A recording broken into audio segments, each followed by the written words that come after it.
नमस्कार बच्चों, आप सभी का बहुत बहुत स्वागत है दृष्टि एचसीएस पर। मैं हूं मयूर कस्तूरी और आज एक बार फिर से हम मुलाकात कर रहे हैं उस वीडियो सीरीज में जहां पे हम लोग हरियाणा सिविल सर्विसेज एग्जाम के सभी संबंधित विषयों के महत्वपूर्ण टॉपिक्स पर आपके लिए ये वीडियो सीरीज शुरू किए हुए हैं। और आपको पता है कि ये टॉपिक्स वो टॉपिक्स हैं कि जिन पर एग्जाम में क्वेश्चन आने की संभावना बहुत ज्यादा है। और यहाँ पे सिर्फ इस सीरीज से उन बच्चों को लाभ नहीं मिलेगा जो Haryana civil services exam 2027 target कर रहे हैं। भाई ऑब्वियस सी बात है, उनको तो मिलेगा ही मिलेगा, लेकिन साथ साथ वो बच्चे की जो कि अन्य प्रतियोगी परीक्षाओं की तैयारी कर रहे हैं उनको भी इससे अवश्य लाभ मिलेगा। और मैं यहाँ पर आपको इंडियन हिस्ट्री पढ़ा रहा हूं, जबकि अन्य विषय विशेषज्ञ आपको अन्य विषयों से डील करने वाले हैं। तो चलिए आज का हमारा टॉपिक देखते हैं, जो है प्लासी का युद्ध, बक्सर का युद्ध, मैसूर युद्ध एवं मराठा युद्ध। तो ये बहुत महत्वपूर्ण युद्ध है और जहां से क्वेश्चन आने की संभावना बहुत ज्यादा रहती है मॉडर्न इंडिया में। सबसे पहले प्लासी के युद्ध की तरफ बढ़े तो हम लोग देखते हैं कि 23 जून 1757 को प्लासी का युद्ध होता है, जिसमें एक तरफ बंगाल के नवाब सिराजुद्दौला जबकि दूसरी तरफ होते हैं ब्रिटिश कमांडर जिनका नाम होता है रॉबर्ट क्लाइव। अब ये लड़ाई होती है प्लासी बंगाल में भागीरथी नदी के तट पर। एक भागीरथी नदी उत्तराखंड में है और एक भागीरथी नदी है बंगाल में, लोकल रिवर है वहां पे, और यहीं पर यह लड़ाई होती है 23 जून 1757। अब जरा इस लड़ाई को समझते हैं कि ये लड़ाई क्यों हुई, क्या कारण था इस लड़ाई के पीछे। उसके लिए हमें थोड़ा सा पास्ट में जाना पड़ेगा। तो एक मुगल बादशाह थे जिनका नाम था फर्रुखसियर, और उनको एक बीमारी थी, उनको पांव में एक फोड़ा था। और उस टाइम पर मुगल नॉर्थ इंडिया पर कंट्रोल रखते थे इंक्लूडिंग बंगाल। तो फर्रुखसियर का जो फोड़ा था वो कोई ठीक नहीं कर पा रहा था, पांव में जो बीमारी थी फोड़ा कोई ठीक नहीं कर पा रहा था। और तब एक British doctor George William Hamilton इस बीमारी को सफलतापूर्वक ठीक कर देते हैं। तो जाहिर सी बात है भाई, फर्रुखसियर बहुत खुश हो जाते हैं और बोलते हैं क्या मांगते हो मांगो। और तब ब्रिटिश मांगते हैं कर मुक्त व्यापार की अनुमति, यानी जब भी हम बंगाल के अंदर कोई सामान लाएं या बंगाल के बाहर कोई सामान ले जाएं तो यहाँ पर बॉर्डर पर जो हमसे टैक्स यानी जो कर लिया जाता है वो हमसे ना लिया जाए। तो फर्रुखसियर ये परमिशन दे देते हैं और फर्रुखसियर इशू करते हैं दस्तक। दस्तक मतलब ट्रेडिंग पास। तो ये ट्रेडिंग पास बॉर्डर पर ब्रिटिश ईस्ट इंडिया कंपनी के कर्मचारी दिखाते थे, जिससे उनसे टैक्स नहीं लिया जाता था। अब क्या होता है, आगे चल के बंगाल स्वतंत्र हो जाता है, इंडिपेंडेंट हो जाता है, और बंगाल के एक नवाब बनते हैं सिराजुद्दौला। कब? साल 1756 में। तो सिराज के टाइम पर भी एक करमुक्त व्यापार चल रहा था ब्रिटिश कर्मचारी, लेकिन एक नई चीज किए जिससे सिराज को बहुत गुस्सा आया।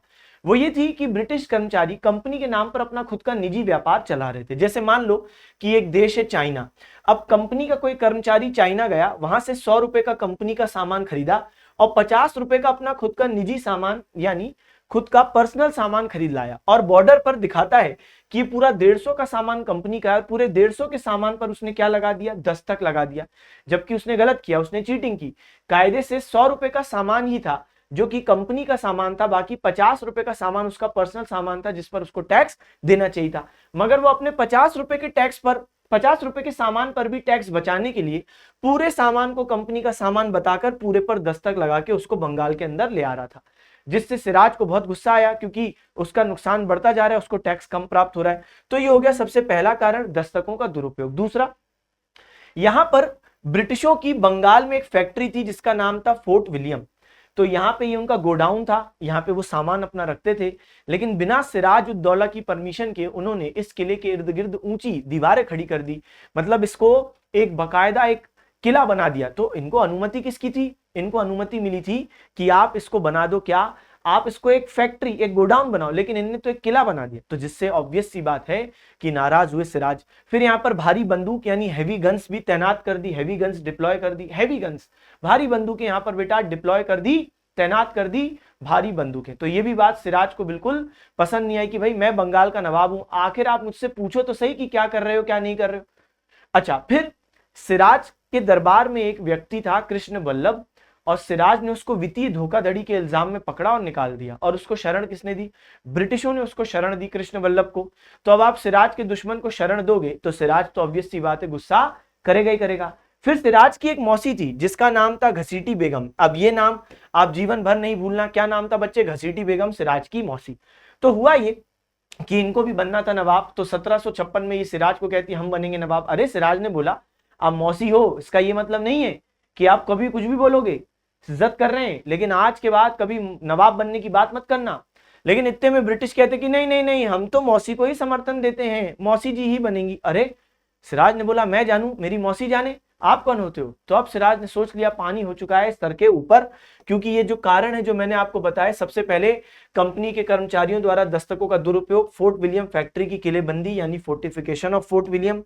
फिर हम लोग अगली चीज देखते हैं, भारी बंदूकों की बिना सिराज की अनुमति के तैनाती, कृष्ण वल्लभ को संरक्षण। तो ये सब बच्चे कारण हो गए क्या? प्लासी के युद्ध के। अब क्या होगा, युद्ध होने वाला है, लेकिन उससे पहले ब्रिटिश लोग सिराज के महत्वपूर्ण लोगों को खरीद लेंगे। जैसे एक तो सिराज की मौसी घसीटी बेगम, हम जानते हैं कि ये तो बिकने को तैयार। फिर नवाब का सेनापति, यह है सबसे महत्वपूर्ण व्यक्ति, सिराज उद दौला का सेनापति जिसका नाम था मीर जाफर, ये भी बेटा बिक जाते हैं। और ये बिक जाते हैं तो मीर जाफर बन जाते हैं क्या? ब्रिटिशों के एक सहायक। लेकिन ये बात अभी सिराज को मालूम नहीं है। और किसी भी नवाब के लिए, सुल्तान के लिए, बादशाह के लिए, राजा के लिए सबसे महत्वपूर्ण होता है उसका सेनापति जो बिक चुका है। फिर नवाब का एक दीवान होता है जिसका नाम होता है राय दुर्लभ। तो पहले के टाइम पर एक पद होता था दीवान, जो टैक्स इकट्ठा करते थे, कर इकट्ठा करते थे, उनको हम कहते थे दीवान। तो वो थे बेटा राय दुर्लभ नाम के व्यक्ति, इनको भी ब्रिटिशों ने अपनी टीम में कर लिया। फिर एक बहुत अमीर व्यक्ति था बंगाल में, उनको कहते थे जगत सेठ, और उनका नाम था महावत चंद, उनको भी अपनी टीम में कर लिया। और एक व्यापारी एवं दलाल था ओमी चंद या अमीर चंद, इसने ही ब्रिटिशों और इनकी मीटिंग करवाई थी। और इस तरीके से इसका भी एक रोल था सिराज को धोखा देने में। अब बच्चे क्या होगा, अब युद्ध होने वाला है। तो 23 जून 1757 को युद्ध होगा। लेकिन यहाँ पे 50,000 की सेना, सिराज उद दौला की 50,000 और रॉबर्ट क्लाइव की 3,000 की सेना। रॉबर्ट क्लाइव बोलते हैं आक्रमण, उनकी सेना आगे आ रही। सिराज बोलते हैं आक्रमण, कोई आगे नहीं आ रहा। सिराज पीछे मुड़ के देखते हैं, मीर जाफर कहता है sorry bro, I am not fighting, हम नहीं लड़ रहे। ओ माय गॉड, इतना बड़ा धोखा। तो सिराज को मिलता है उसके जीवन का सबसे बड़ा धोखा।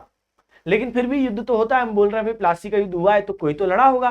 तो यहाँ पर लड़े थे सिराज के साइड से मीर मदान, मोहनलाल, ये छोटे छोटे सेनापति लड़े थे। लेकिन जो मेन सेनापति था जिसके पास बड़ा सेना का कमांड था, वो नहीं लड़ा मीर जाफर, बाकी लोग लड़े। लेकिन ये मीर मदान, मोहनलाल ये भी हार गए। सिराज मैदान छोड़ के भागे ऊंट पर। ऊंट पे कौन भागता है भाई, आगे चल के पकड़े गए ऑब्वियसली, और फिर इनकी हत्या कर दी गई। तो कुल मिलाकर बच्चे यहाँ सिराज की हत्या कर दी गई है। ठीक है, तो ये बात हमने देख ली है। तो मीर मदान, मोहनलाल लड़े, लेकिन अंततः वो भी क्या हो गए, हार गए। तो मीर मदान की मृत्यु हो गई, सिराज मैदान छोड़कर भागे, अंततः उन्हें मार दिया गया।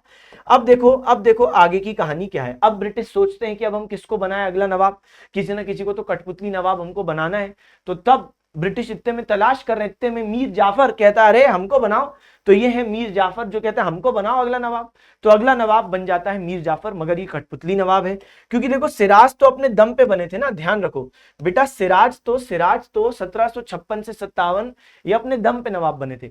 लेकिन ये जो मीर जाफर है इसको तो ब्रिटिश नवाब बना रहे, लेकिन इसका जीवन बहुत खराब हो जाता है धोखा देने के बाद। ये बन गया कठपुतली नवाब, इसका बहुत शोषण हुआ, इसको बहुत ब्लैकमेल किया गया, बात में धमकाया गया कि अगर तुमने हमको पैसा नहीं दिया, ये नहीं किया तो तुमको हटा देंगे। 2,34,000 पाउंड की धनराशि तो इसको रॉबर्ट क्लाइव को देनी पड़ी। इसके बाद ब्रिटिश सेना ने इससे 50 लाख रुपए अलग से लूटे। बहुत शोषण हुआ, इतना कि इसको कर्नल क्लाइव का गधा या कर्नल क्लाइव का गीदड़ कहा जाता है। और अंत में ये भी ब्रिटिशों से चिढ़ने लगा, तो ब्रिटिशों ने इसको हटा दिया। इसको अपनी गलती रियलाइज हुई कि मैंने गलत का साथ दे दिया। नवाब के समय मुझे इज्जत बहुत मिलती थी, भली मैं सेनापति था, और अब मैं कठपुतली हूं, कोई इज्जत नहीं। तो इसको वो जो मीम है ना, वो बिल्कुल इस पे फिट बैठता है, भैया मेरे मुंह से निकल गई, मेरी जबान फिसल गई जो मैंने सिराज को धोखा दिया, मगर अब तो कुछ नहीं हो सकता, अब तो आपने धोखा दे दिया। कुल मिला के यहाँ पे मीर जाफर को हटा दिया गया। इसके बाद ब्रिटिश ढूंढते हैं कि अब हम किसको बनाए अगला नवाब।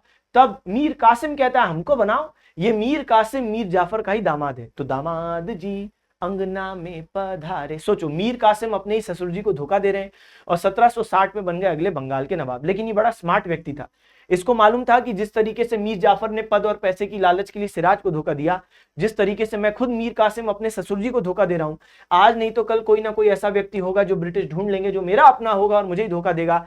इससे पहले ऐसा हो, मैं क्या करता हूं, अपने लोगों को ब्रिटिशों से दूर ले जाता हूं। तो बंगाल में ब्रिटिशों का गढ़ क्या है, फोर्ट विलियम, और अभी तक राजधानी हुआ करती थी नवाबों की, इनकी और शुरुआत में इनकी मुर्शिदाबाद, ये बंगाल में है। लेकिन ये क्या करते हैं, राजधानी मुर्शिदाबाद को शिफ्ट करके कर देते हैं मुंगेर। तो थोड़ा सा और दूर ले जाते हैं, ब्रिटिशों से और दूर ले जाते हैं अपने लोगों को। मुंगेर आज बिहार में, उस टाइम पर बंगाल का हिस्सा था, यहाँ पे बना देते हैं राजधानी। यहाँ पर एक गन बनाने की फैक्ट्री भी स्थापित करते हैं। अब ये सब ब्रिटिश देख रहे हैं कि अच्छा तुम अपना कैपिटल दूर ले जा रहे हो, अच्छा तुम यहाँ पे गन बनाने की फैक्ट्री लगाओगे, मतलब हमसे लड़ोगे, और प्लस फिर यहाँ पे मीर कासिम ने बंगाल की सेना का पुनर्गठन किया, ट्रेनिंग देनी शुरू की, राजस्व में वृद्धि, टैक्स इंक्रीज करना शुरू किया। बताओ, टैक्स इंक्रीज करना शुरू कर दिया, मतलब पैसा बढ़ाना शुरू कर दिया, क्योंकि युद्ध में तो ये दो ही चीजें लगती है, सेना और पैसा। तो यहाँ पे सब क्लियर हो गया कि ये लड़ने की फिराक में है, ये व्यक्ति पूरा प्रिपरेशन कर रहा है। तो ब्रिटिशों ने बोला तुमसे अच्छे तुम्हारे ससुर जी थे, और तब इनको लात मार के, दामाद जी लात मार करने का ले, और तब वापस ले आए ससुर जी को। तो ससुर जी इज बैक इन एक्शन 1763 से 1765।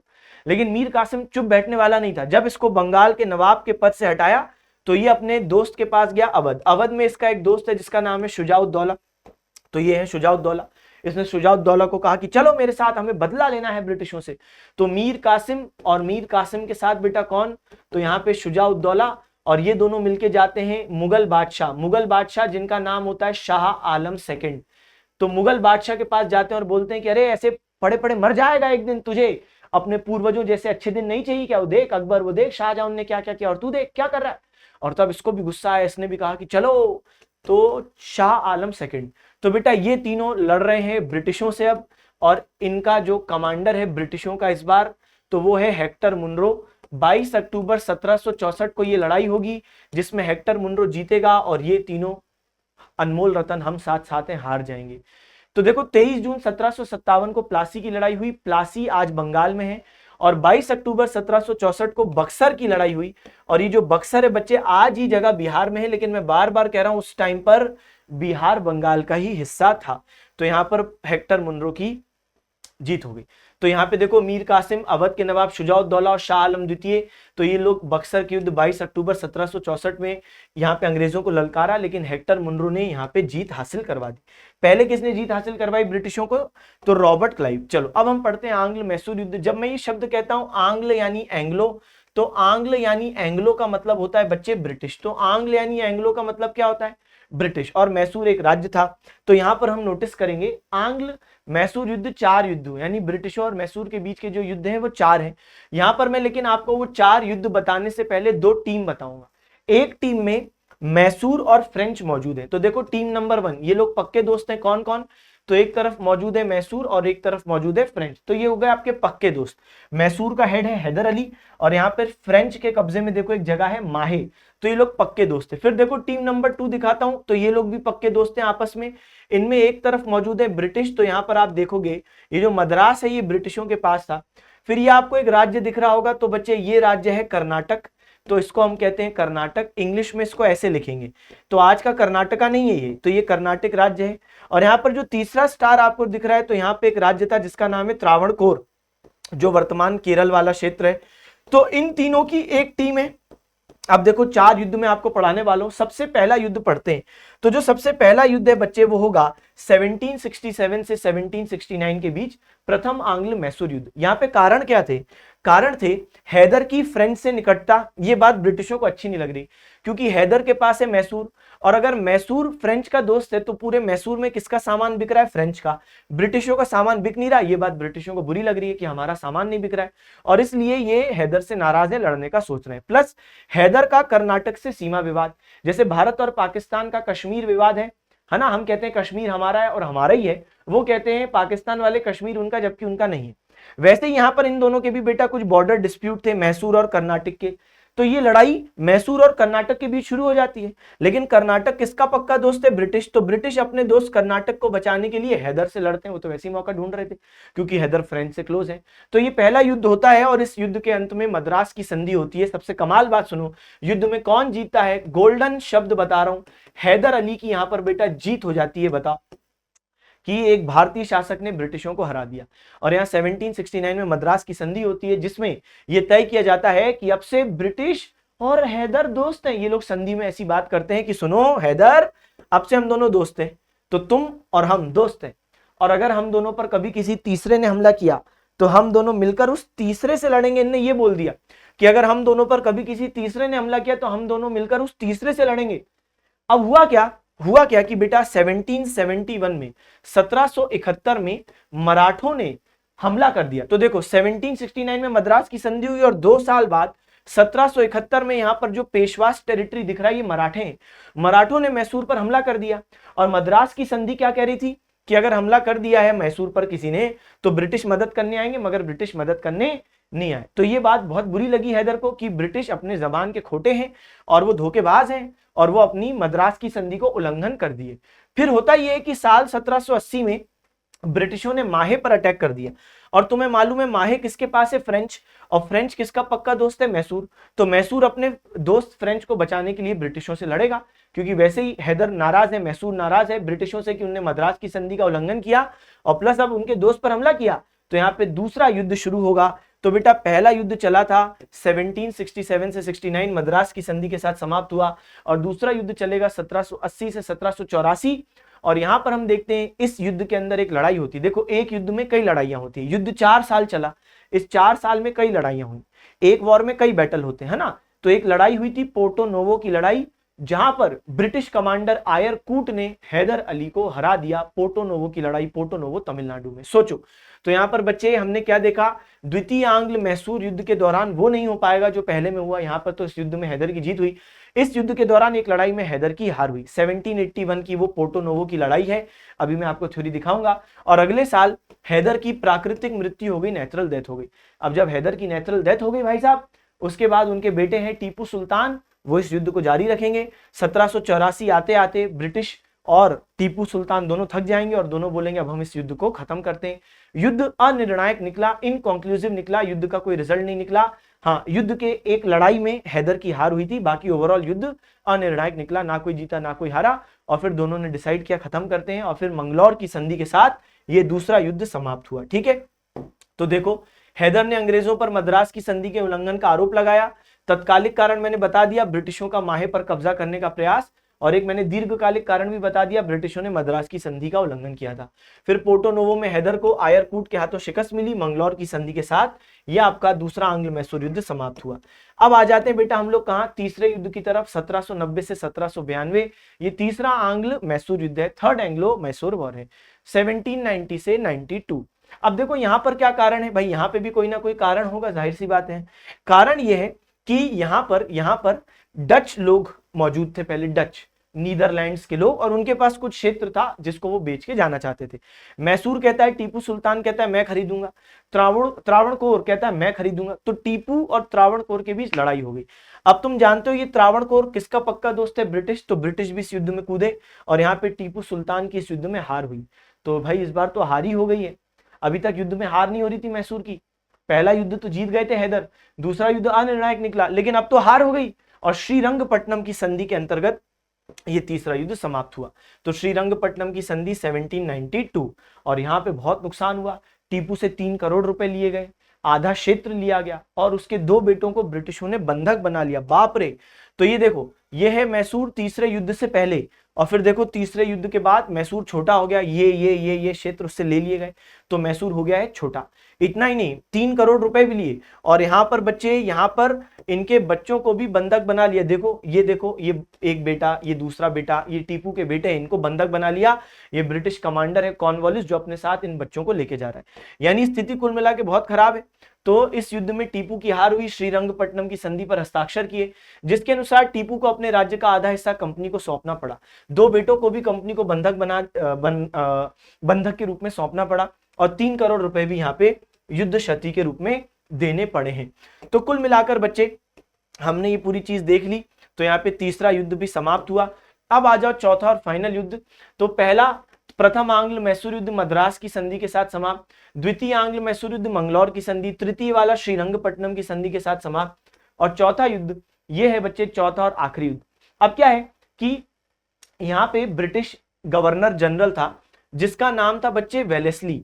तो वेलेस्ली इस टाइम पे भारत में आया, ये 1798 में भारत आता है, और यहाँ पे टीपू को एक ऑफर देता है कि देखो टीपू, कोई भी कभी भी तुम पर अटैक कर ले। टीपू ने मन में सोचा सबसे ज्यादा तुम ही अटैक कर सकते हो, तुमसे ही डर है।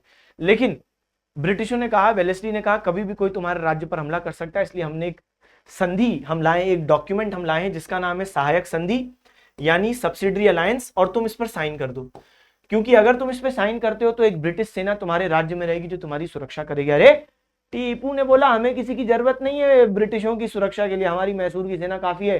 टीपू ने ऑफर रिजेक्ट कर दिया, लेकिन ये बात हर्ट कर गई, किसको हर्ट कर गई? ईगो हर्ट हो गया बेटा, ईगो हर्ट हो गया। किसका ईगो हर्ट हो गया? वेलेस्ली का ईगो हर्ट हो गया।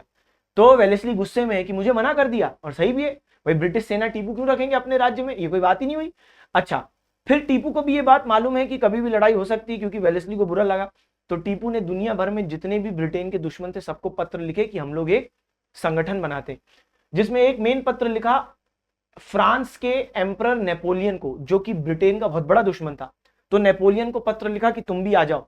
तो ये बात पता चल गई वेलेस्ली को कि भाई टीपू पूरे दुनिया भर में ब्रिटेन के दुश्मनों को पत्र लिख रहे हैं। वैसे ही वेलेस्ली गुस्से में था कि सहायक संधि पर साइन नहीं किए। अब वेलेस्ली ने फाइनल एक अटैक कर दिया टीपू पर, और इस युद्ध में हम देखते हैं कि टीपू सुल्तान की ना सिर्फ हार हो गई बल्कि टीपू की डेथ हो गई। तो बच्चे इस तरीके से ये चौथा युद्ध भी हमने कर दिया समाप्त। तो आशा है कि यहां तक बेहतरीन डिस्कशन के माध्यम से आपने बच्चे ये चार जो युद्ध हैं वो आपने देख लिए। ठीक है, तो ये चौथा आंग्ल मैसूर युद्ध है। वेलेस्ली यहाँ पे था, सहायक संधि को स्वीकार करने को बोल रहा था। टीपू ने फ्रांस, तुर्की, अरब आदि में दूतावास स्थापित किए।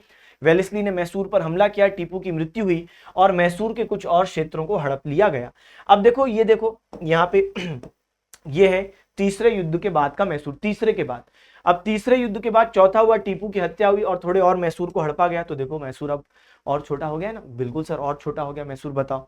तो ये है आपका चौथा आंग्ल मैसूर युद्ध। अब आ जाओ बेटा आंग्ल मराठा युद्ध, एंग्लो मराठा वॉर। तो एंग्लो या आंग्ल मतलब होता है ब्रिटिश, और यहाँ पे ब्रिटिशों और मराठों की लड़ाई होगी। कितनी लड़ाइयां होंगी? 3। जैसे एंग्लो मैसूर वॉर हुए थे 4, आंग्ल मराठा युद्ध होंगे 3। तो चलिए सबसे पहले युद्ध पे चलते हैं। तो सबसे पहला युद्ध समझना है अगर हमको, तो उसके लिए पहले हमको ये समझना पड़ेगा, यहां पर आपको वंशानुगत पेशवाओं का क्रम दिया है। मराठाओं में पेशवा मतलब होता है प्रधानमंत्री। तो एक प्रधानमंत्री थे जिनका नाम था बालाजी बाजीराव, और इनके टाइम पर पानीपत का एक युद्ध होता है। क्या होता है बेटा? पानीपत की लड़ाई, और उस लड़ाई में मराठे हार जाते हैं। पानीपत की तीसरी लड़ाई हार जाते हैं, और वो हार का सदमा बर्दाश्त नहीं कर पाते और इनकी डेथ हो जाती है। सुनते रहो। अब जब बालाजी बाजीराव की 1761 में डेथ हुई, किसी भी कारण से डेथ हुई हो, एग्जैक्ट कारण तो मैंने बता दिया, लेकिन अभी हमारे लिए वो कारण इंपॉर्टेंट नहीं है। जब इनकी डेथ होती है तो इनका एक भाई होता है, छोटा भाई, रघुनाथ राव उसका नाम होता है। तो इसको उम्मीद होती है भाई रघुनाथ राव की अब मुझे पेशवा बनाएंगे, मुझे प्रधानमंत्री बनाएंगे। लेकिन जो मराठा सरदार होते हैं वो डिसाइड करते हैं कि नहीं, तुम्हें नहीं बनाएंगे, हम बालाजी बाजीराव के एक बेटे हैं माधव राव, उनको बनाएंगे। किसको बनाएंगे? माधव राव को हम बनाएंगे अगला पेशवा। तो इनको बुरा लगता, ऑब्वियस सी बात है, क्यों भाई, ये चाचा है ना, तो इनको तो बुरा लगेगा कि इसको बना रहे हो भतीजे को और मुझे नहीं बना रहे, जबकि मैं उम्र में बड़ा हूं। लेकिन इनने ये जहर का घूंट पिया मतलब ये दुख झेल लिया कि चलो कोई नहीं बना रहे तो कोई बात नहीं। अब इनकी माधव राव ने 11 साल पेशवा के रूप में शासन किया। 1772 में इनकी नेचुरल डेथ होगी, प्राकृतिक मृत्यु होगी। इनके मन में फिर लड्डू फूटा, वो कैडबरी में आते हैं 2 रुपए के 2 लड्डू, तो अब इनके मन में एक लड्डू फूटा कि अब तो मुझे ही बनाएंगे। फिर मराठा सरदारों ने डिसाइड किया कि नहीं, अभी भी तुम्हें नहीं बनाएंगे, बालाजी बाजीराव का एक छोटा बेटा है नारायण राव, इनको बनाएंगे हम अगला पेशवा। तो ये बात रघुनाथ राव सह नहीं पाए। रघुनाथ राव ने सोचा अब मैं अगर इसके मरने का वेट करूंगा तो भाई तब तक तो मैं ही मर जाऊंगा, क्योंकि उम्र में तो मैं ज्यादा हूं, तो यमराज की लिस्ट में पहले मेरा नंबर है। तो रघुनाथ राव अपने कई सारे साथियों के साथ जाते हैं और नारायण राव के रूम में घुस के उसकी हत्या कर देते। इस तरीके से बेटा देखो, नारायण राव सिर्फ 1 साल पेशवा रहे और हत्या किसने कर दी? रघुनाथ राव। अब इनको लगा भाई अब तो मैं ही बनूंगा पेशवा, क्योंकि बालाजी बाजीराव कब के मर गए, उनके दोनों बेटे भी खत्म हो गए, मुझे ही बनाएंगे। इतने में मराठा सरदार कहते हैं कि नहीं नहीं नहीं, भले ही नारायण राव मर गए लेकिन नारायण राव की जो पत्नी है वो पेट से है, यानी वो प्रेग्नेंट है, हम वेट करेंगे, अगर बेटा पैदा होता है तो हम उसको पेशवा बनाएंगे। अरे यार, रघुनाथ राव का हालत ऐसा हो गया कि ये कोई तरीका है? छन से जो टूटे कोई सपना, जग सुना सुना लागे, जग सुना सुना लागे। ये आदमी हो गया एकदम बावले रघुनाथ राव। और तब रघुनाथ राव गए ब्रिटिशों के पास और ब्रिटिशों से कहते हैं कि भैया तुम तो मुझे बना दो, क्या पेशवा बनवा दो, क्योंकि मुझे कोई पेशवा बनने नहीं दे रहा है। तब रघुनाथ राव और ब्रिटिश एक टीम में हो गए और ब्रिटिश लड़ाई करते हैं बाकी मराठाओं से, और इसी को हम लोग कहते हैं बेटा प्रथम आंग्ल मराठा युद्ध। और ये जो प्रथम आंग्ल मराठा युद्ध है, इसमें हम देखते हैं कि यह युद्ध अनिर्णायक सिद्ध होता है। अनिर्णायक का मतलब है कि इसमें ना तो किसी की जीत होती है ना किसी की हार, इनकॉन्क्लूसिव। और तब हम समझ जाते हैं बच्चे कि ये ब्रिटिश जो लोग हैं वो समझ गए कि ये रघुनाथ राव जो है कि यही है भाई मनुष्य, जिसके खेमे में जा रहा है उसका लुटिया डुबो दे रहा है। और तब बच्चे हम लोग देखते हैं कि ये सालबाई की संधि के साथ ये पहला युद्ध समाप्त होता है। सालबाई ग्वालियर में मध्य प्रदेश में एक जगह है, और सालबाई की संधि के साथ ये पहला युद्ध हो गया समाप्त। मुझे आशा है कि यहाँ तक आप लोग मेरे साथ बने हो। चलो अब बढ़ते हैं हम लोग कहाँ, अगली चीज की तरफ। अच्छा, इस प्रथम आंग्ल मराठा युद्ध 1775 से 1782 के दौरान एक लड़ाई हुई थी, वडगांव की लड़ाई, ये इंपॉर्टेंट है।